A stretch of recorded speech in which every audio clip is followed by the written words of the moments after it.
Welcoming up one of our resident funny men. Give it up for the hilarious John Ness!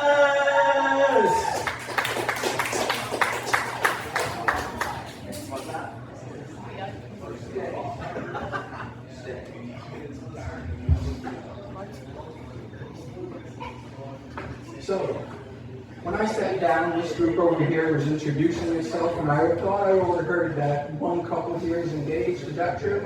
Right there! Oh, we're going to have fun. This bit is about marriage mostly. And I'm not trying to change your minds here. But at the same time, it would be nice to have that level of impact on a couple strangers. So, your call.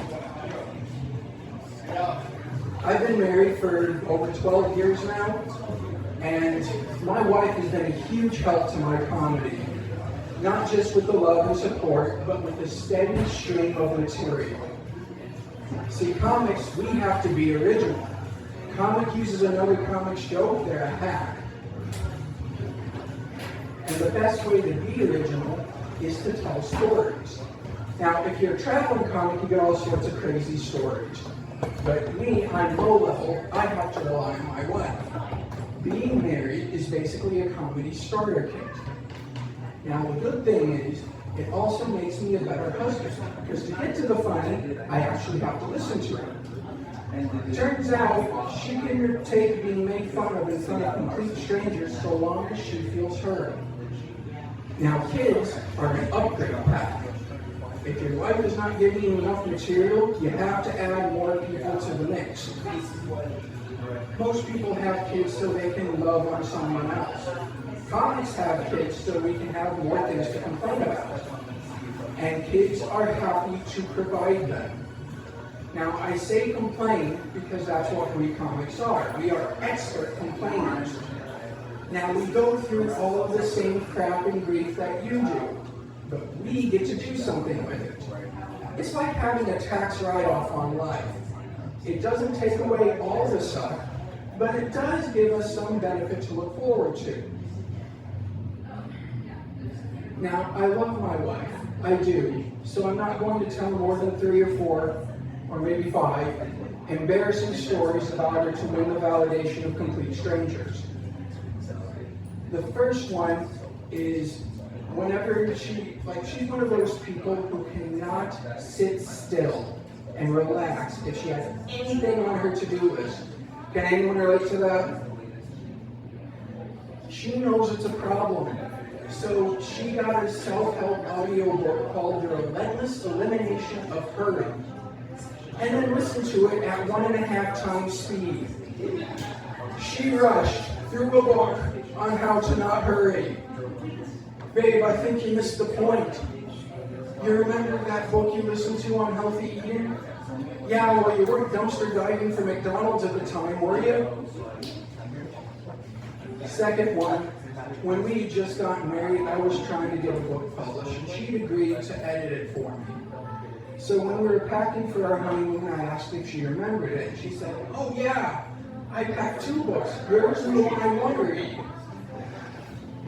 I'm sorry, I didn't know it was such a burden for you. I'll just be over here, reevaluating my life choices.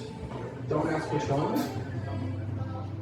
But my favorite story with her is one time I was feeling really down on myself, felt like a failure.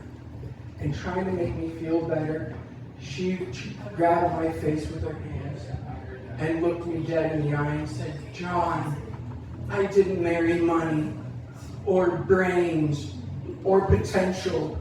I married you. I'm not sure how to take that.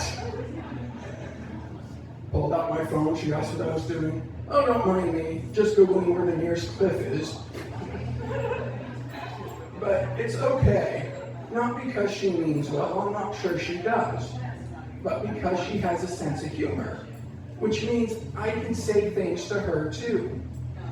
During her second pregnancy, I sat down by her on the couch and said, honey, I think we need to address the elephant in the room.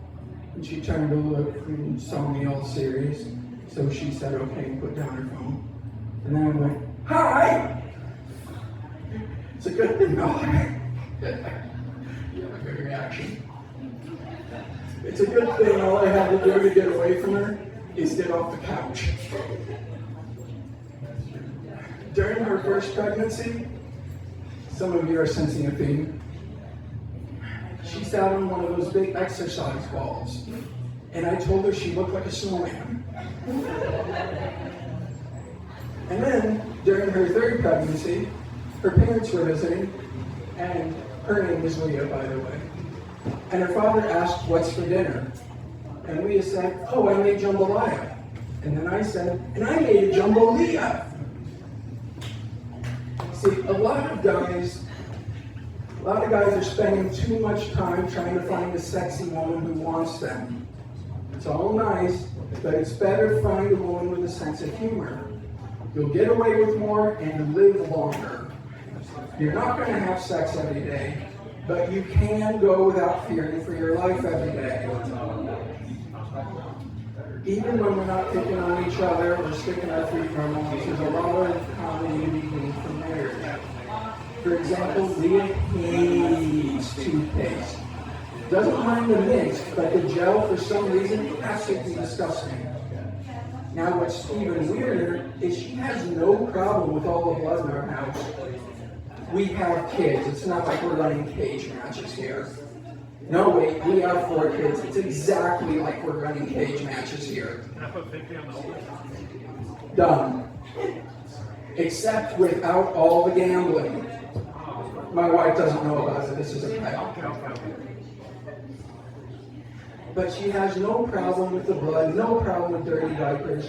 But the second my kids decide to have a toothpaste war is the second I find out what it's like to be a single father of 4.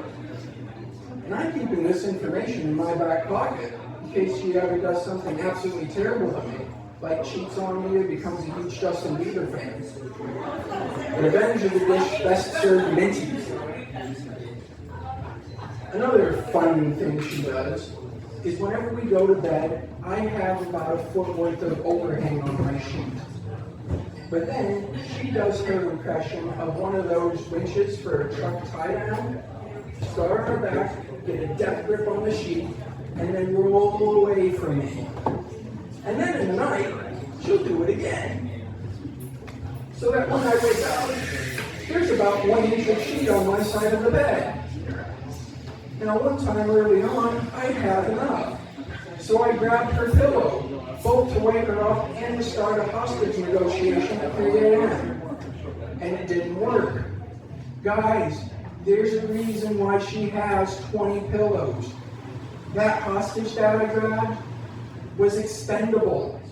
Like the uncle in every family that nobody likes. But the hostage she had, that had been my source of warmth and comfort that night. But there is one way in which men do have it easier, and that's that for an ugly woman, makeup can only cover so much. For an ugly man, a beard can cover everything. And they're easier to maintain. But this is why women develop personalities. See, we men try to follow suit, see what all the fuss was about. Jury's still out on whether they're a good idea. As you can probably tell, my personal opinion, meh.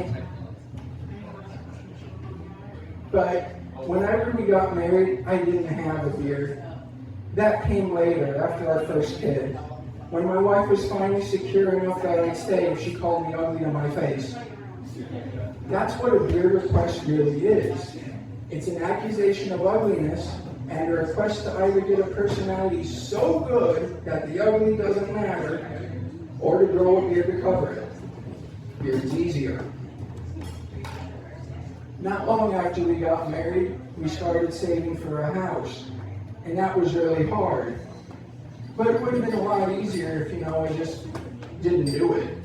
Let her make all the sacrifices. I mean, if she loves me, she should be willing to do that for me, right? That is not the way she saw it, but thank you for being on my side. From her, I got, oh, this is so unfair, and I thought we were in this together. We are, honey, which is why we're going to share the rewards of your sacrifice equally.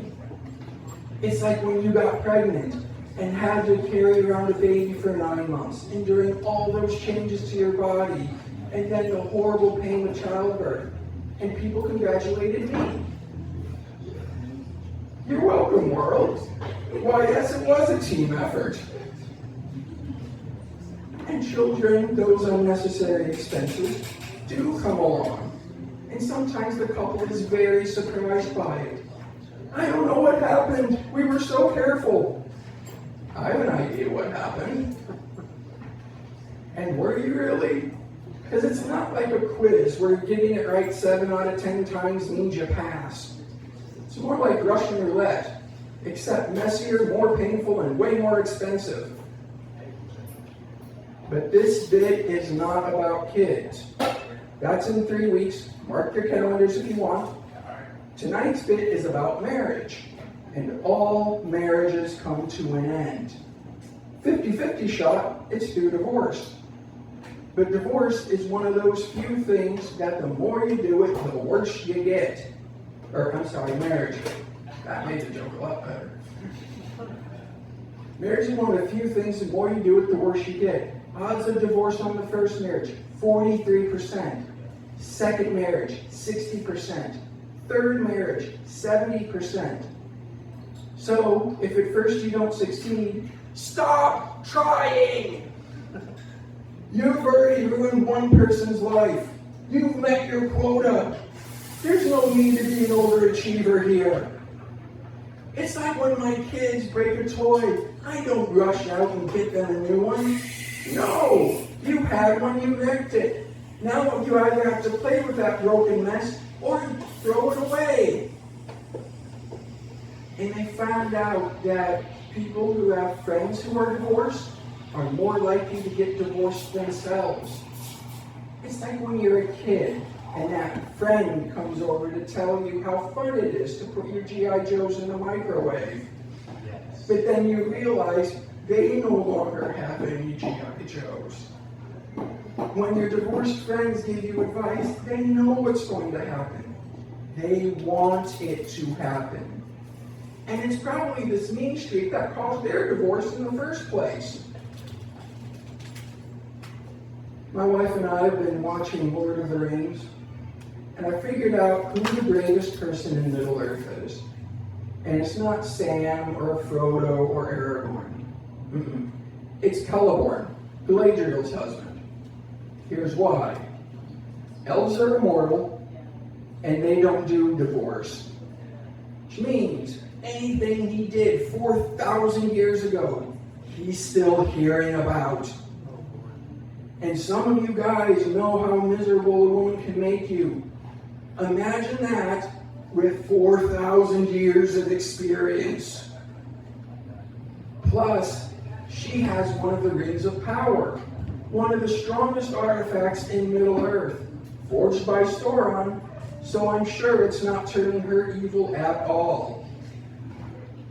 To make matters worse, she can see into the future.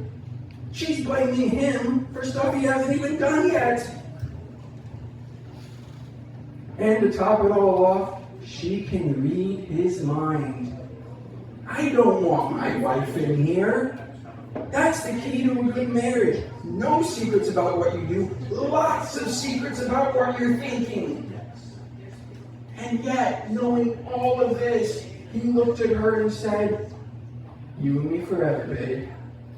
That guy is so gutsy, he could have faced off against all 9 Nazgul and Mount Doom and not been fazed. But he didn't, probably because Galadriel told him to stay home.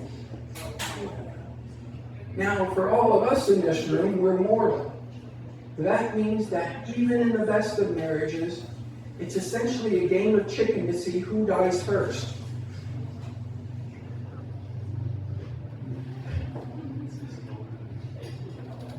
And in a good marriage, you're not trying to make that happen. But at the same time, you're hoping that if you are going out with your spouse, they either die after you turn about 75, 80, when you no longer care about a replacement, or while you're still young enough to shop for a new one. 40s into your 50s, that kind of thing. After that, there's a 20-year period where their death just extra sucks. Moral of the story, if you really love your spouse, consider dying young while they can still replace you, because that is true love. All right, thanks everyone.